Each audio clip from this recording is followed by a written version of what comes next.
The Haunting of Eastern State Penitentiary, a tale of isolation and darkness. Based on true events. Part 1, Echoes in the Stone. Eastern State Penitentiary loomed over the city of Philadelphia like a fortress of dread, its Gothic towers casting long shadows on the cracked streets. The prison had been abandoned for decades, but its reputation for strange occurrences had never faded. It was here, amid the crumbling walls and rusting bars, that some of the most hardened criminals had been locked away in complete isolation, left to rot within their stone tombs. Emily, a young history graduate with a passion for the paranormal, had always been fascinated by the legends surrounding Eastern State. She had read about the haunted corridors and the tortured spirits that supposedly wandered the empty cells. When the opportunity to lead a series of ghost tours at the penitentiary arose, Emily jumped at the chance. She saw it as more than just a job. It was a way to explore the dark history that had captivated her for years. Her first night leading a tour began like any other. The air was heavy with the scent of mildew, and the stone walls were cold to the touch. She gathered the group at the entrance, a mix of skeptical thrill-seekers and true believers. As the massive iron gate creaked open, she felt a chill crawl up her spine. She shook it off as excitement. But as she stepped inside, something in the air shifted, something far darker than she had anticipated. "Welcome to Eastern State Penitentiary," Emily began, her voice echoing through the vast, empty space. This prison was operational from 1829 to 1971. It was known for pioneering solitary confinement, a system designed to break the spirits of the inmates. Many prisoners went mad within these very walls. The group shuffled uneasily as they moved deeper into the labyrinthine halls. Emily guided them through the decaying cell blocks, each one more oppressive than the last. She spoke of Al Capone, one of the penitentiary's most infamous inmates, and the strange things he had claimed to see in his cell. She told stories of prisoners who had died in agony, their last breaths taken within the cold embrace of the stone. But it wasn't just history that filled the penitentiary's walls. There were the tales, stories of shadows that moved when no one was there, whispers heard in empty corridors, and cold, ghostly hands that would brush against visitors when they were alone.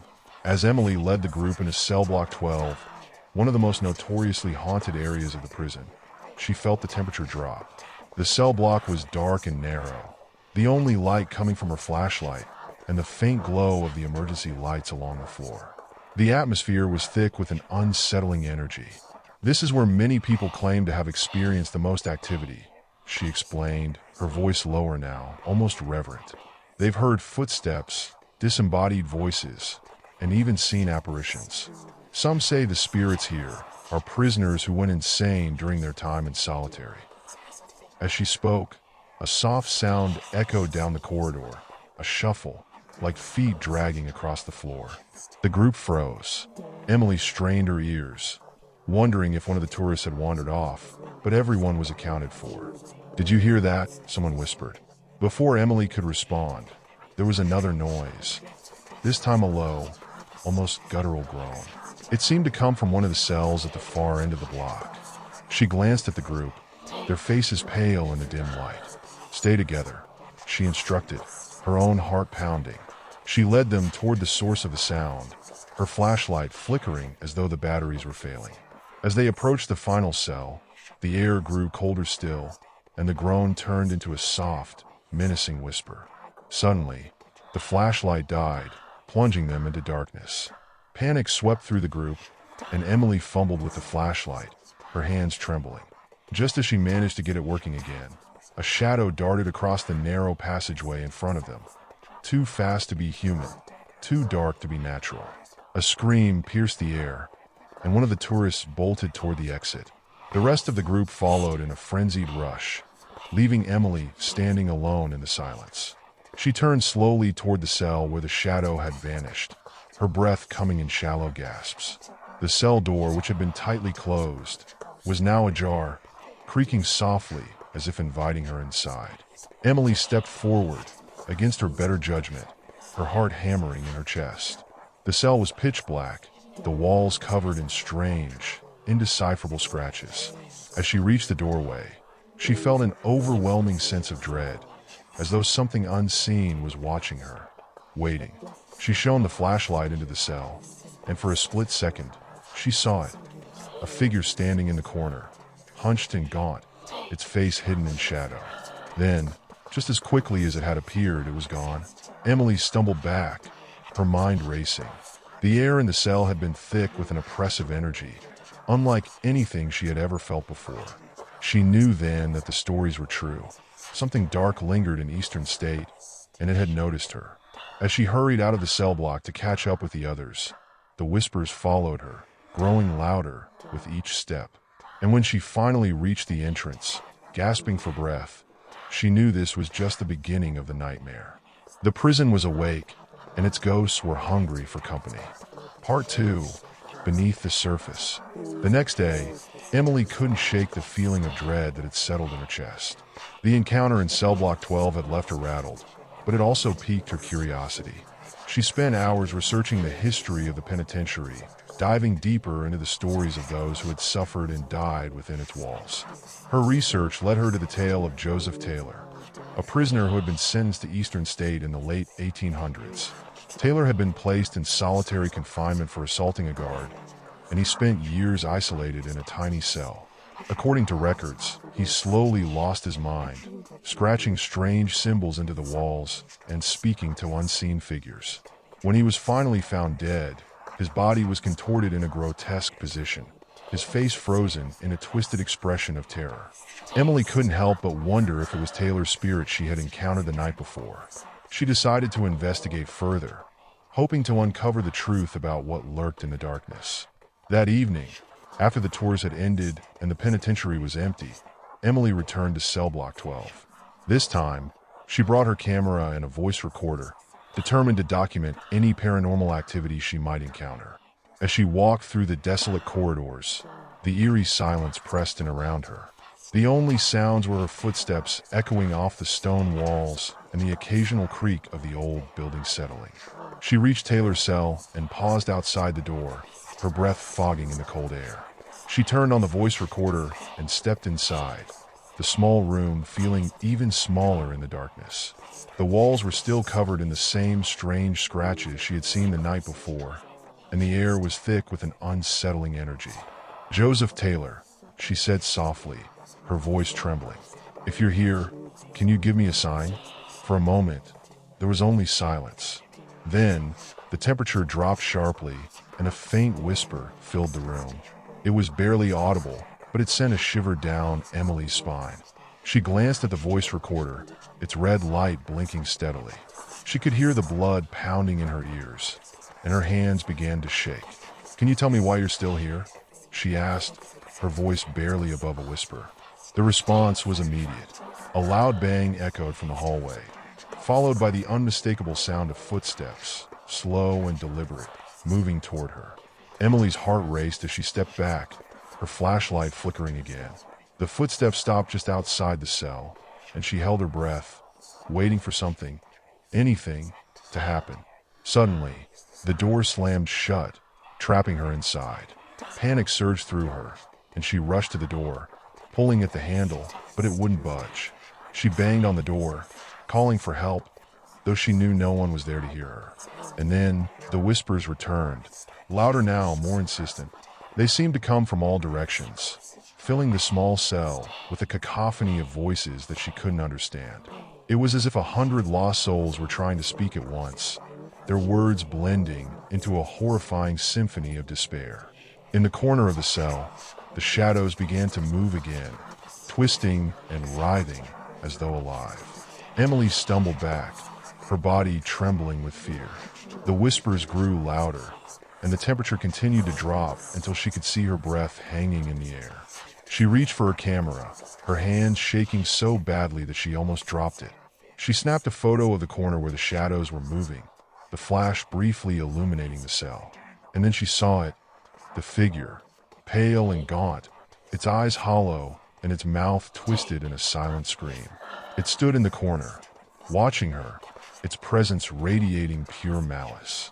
Emily gasped, dropping the camera as the figure lunged toward her. The air in the cell seemed to compress, suffocating her, as the darkness closed in. She could feel the weight of the entity pressing down on her, its icy breath on her neck. Just when she thought she couldn't take it anymore, the door flew open, and the oppressive presence vanished. Gasping for air, Emily stumbled out of the cell, her heart pounding in her chest. She didn't stop running until she reached the main entrance, where she collapsed against the wall, shaking uncontrollably. The voice recorder was still in her hand, its red light blinking, but she was too terrified to listen to what it had captured. Something evil was trapped in Eastern State Penitentiary, and it wasn't going to let her leave without a fight. Part 3. The Awakening of the Dead. Over the following days, Emily couldn't escape the feeling that something had followed her home from the penitentiary. At night, she would wake up to the sensation of being watched, her room feeling unnaturally cold. She tried to convince herself that it was just her imagination, but deep down, she knew the truth. She had stirred something in that prison, and it was not going to let her go easily. Determined to understand what was happening, she reached out to an old friend, Sam, who was a paranormal investigator. He had spent years studying haunted locations and had even conducted investigations at Eastern State. When Emily told him about her experiences, he agreed to join her on another trip to the prison, hoping to capture more evidence and perhaps help her find some answers. They arrived at the penitentiary late in the afternoon, the sun already sinking behind the stone walls. As they entered the main gate, Emily felt that same sense of unease settle over her. The air was thick with tension, and the shadows seemed to stretch longer than they should. "This place has always had a bad energy," Sam said quietly, as they made their way towards cell block 12. "But what you're describing is on a whole new level." They reached the cell block and Sam set up his equipment, a series of cameras, motion sensors, and audio recorders, while Emily stood at the entrance, her stomach churning with anxiety. She couldn't shake the memory of the figure she had seen in the cell, the way it had lunged at her, hungry for something she couldn't quite comprehend. Once everything was in place, they entered Joseph Taylor's cell together. The air was freezing, even colder than before, and the oppressive energy was back, pressing down on them like a heavy blanket. Sam began asking questions, his voice steady despite the tension in the room. "Is there anyone here with us? Can you make your presence known?" For a few moments, nothing happened. Then, the motion sensor in the hallway went off, beeping loudly and breaking the silence. Emily and Sam exchanged a glance, and Sam checked the monitor connected to the cameras. The screen flickered, and then they saw it, a dark, shadowy figure moving slowly toward the cell. Emily's heart skipped a beat. "It's coming." Sam nodded, his face pale. "Stay calm. Let's see what it wants." The figure continued to move closer, and the temperature dropped further. Emily could feel the cold seeping into her bones, making her teeth chatter. The whispers started again, faint at first but growing louder with each passing second. Sam held up the audio recorder. "If you're here, can you tell us your name?" The recorder crackled, and then a voice, a deep, guttural growl, responded. "You should not be here." Emily's breath caught in her throat. She glanced at Sam, who was staring at the recorder in disbelief. The shadow outside the cell had stopped moving, hovering just beyond the doorway. It seemed to pulse, its form shifting and distorting as though it were barely clinging to reality. Suddenly, the cell door slammed shut, and the shadow rushed inside, enveloping Emily and Sam in darkness. The whispers became screams, echoing off the stone walls and drowning out their own voices. The air was thick with malevolence, and Emily felt a cold hand brush against her neck, sending a jolt of terror through her. "Get out!" Sam shouted, grabbing her arm and pulling her toward the door. But the door wouldn't budge, just as it hadn't before. The darkness seemed to press in on them from all sides, suffocating and relentless. Emily could feel the weight of the shadow, its presence overwhelming her senses. It wanted something from them, something it wasn't willing to let them leave without. Sam pulled out a crucifix from his pocket and held it up toward the shadow. "In the name of God, leave this place." The shadow recoiled, but only for a moment. Then, with a deafening roar, it surged forward, knocking them both to the ground. Emily gasped as the coldness of the stone floor seeped into her skin. She could feel the entity's rage, its desperate hunger, and she knew that if they didn't get out now, They would never leave. With one last effort, Sam slammed his shoulder against the door, and it flew open. They scrambled out of the cell, racing down the corridor as the shadow followed, its screeching filling the air. They didn't stop running until they reached the entrance, slamming the gate behind them. The shadow stopped just beyond the threshold, unable to follow them outside.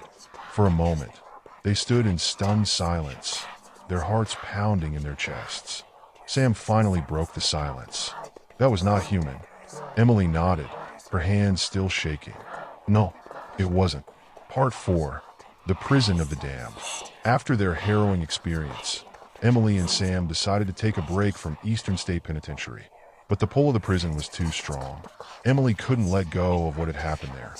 Couldn't ignore the feeling that there was more to uncover. Weeks passed, and the nightmares began. Every night, Emily would wake up in a cold sweat, her dreams filled with the shadowy figure from the cell. She could feel its presence in her room, watching her, waiting, and always in the background were the whispers, faint but persistent. Eventually, she knew she had to return. She couldn't let the prison win, couldn't let the darkness consume her. Sam agreed to go with her one last time, though both of them knew the risks. This time, they weren't going in as tourists or investigators. They were going in to confront whatever it was that had been awakened. They arrived at Eastern State just before sunset, the sky a deep, bloody red as the sun sank behind the walls. The air was heavy, the kind of oppressive heat that made it hard to breathe. As they walked through the entrance, Emily felt the familiar sense of dread settle over her. But this time, she was ready. They headed straight for cell block 12, where the nightmare had begun. The air was cold, and the shadows seemed to move on their own, but Emily ignored them. She focused on the task at hand, confronting whatever was haunting this place and ending it once and for all.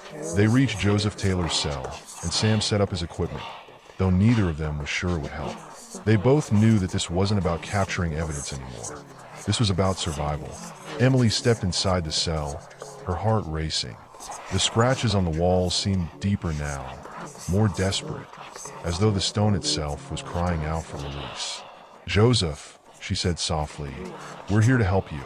We want to understand what's keeping you here." For a moment, there was silence. Then, the temperature dropped, and the whispers began again. But this time, they weren't just whispers. They were words, clear and filled with rage. "Leave now, or die." Sam took a step back, his face pale. "Emily, I think we need to."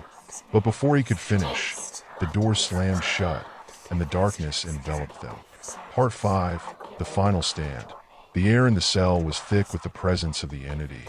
The whispers had become a chorus of angry voices, each one echoing off the walls, filling the small space with their hatred. Emily could feel the weight of the darkness pressing down on her, suffocating her.